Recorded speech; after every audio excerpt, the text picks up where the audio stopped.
So today I'm going to tell you guys about the Reconquest of New Mexico, which officially took place September 12, 1692. So following the Pueblo Revolt of 1680, the Spanish were kicked out of New Mexico completely and the natives held the land. And in 1692, by the leadership of Don Diego De Vargas, the Spanish reclaimed New Mexico. So his full name was Don Diego De Vargas Zapata y Luján Ponce de León y Contreras. So you can understand why we call him Don Diego De Vargas for short. So he was appointed governor of the land of New Mexico in 1688. The only problem was the land in New Mexico was taken by the natives and held by the natives at this time. So in order for him to govern this land, he had to retake it.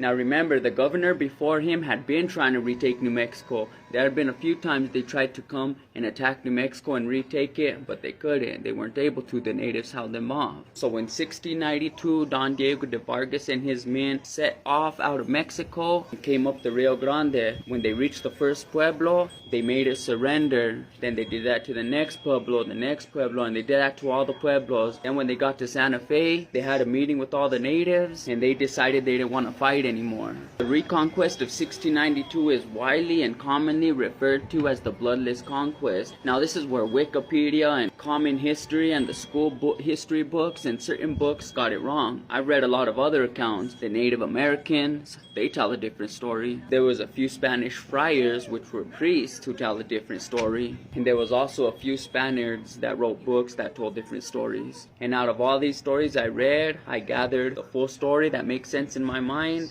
and it wasn't bloodless at all. In fact, Don Diego de Vargas took a page out of Cortez's book.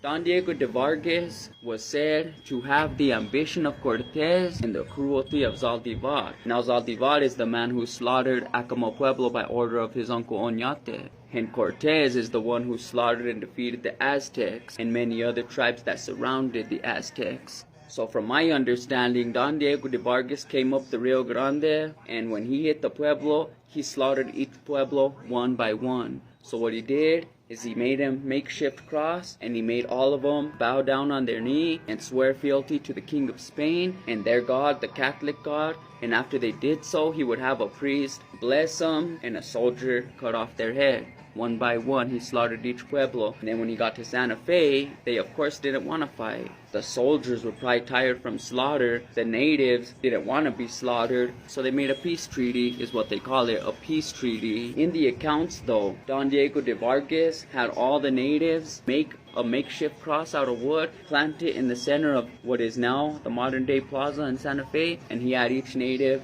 bend the knee, swear fealty to the King of Spain and to the Spanish Catholic God.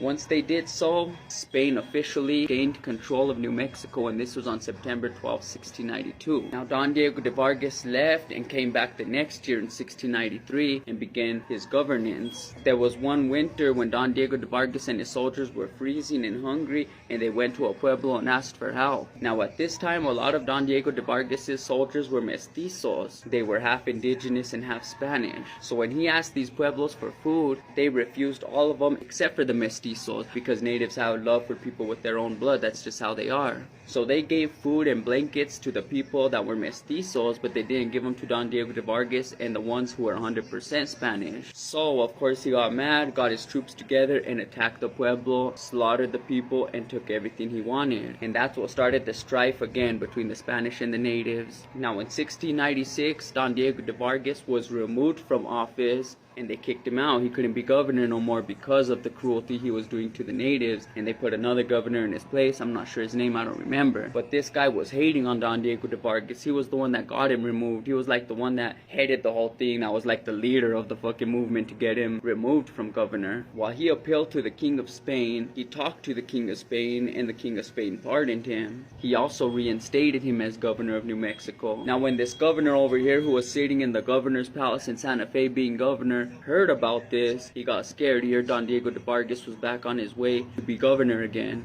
and he knew Don Diego De Vargas wanted blood. So of course, when Don Diego De Vargas got to Santa Fe, that other dude was already gone. He ran, he split. So De Vargas took his seat back as governor, and this was in 1703. Unfortunately, he only ruled as governor for one more year, and then he died in 1704. 8 years later, in the year 1712, Santa Fe started its official annual fiesta. Now the fiesta that we celebrate still to this day is to commemorate Don Diego De Vargas and the Reconquest. When I was younger, they used to do a procession. They used to get La Conquistadora, who is this statue who came to Santa Fe in 1625. It's a statue of the Virgin Mary about this big, and it came to Santa Fe in 1625. It survived the Pueblo Revolt and went to Mexico City when the Spaniards left in 1680, and then when Don Diego De Vargas came back in 1692, he brought her with him. While this statue is special and it's still there to this day, you can see it in the cathedral. Her name is La Conquistadora. Don Diego De Vargas prayed to La Conquistadora, and he truly believed that she had power and that she helped him defeat all those pueblos on his reconquest. Every time that he went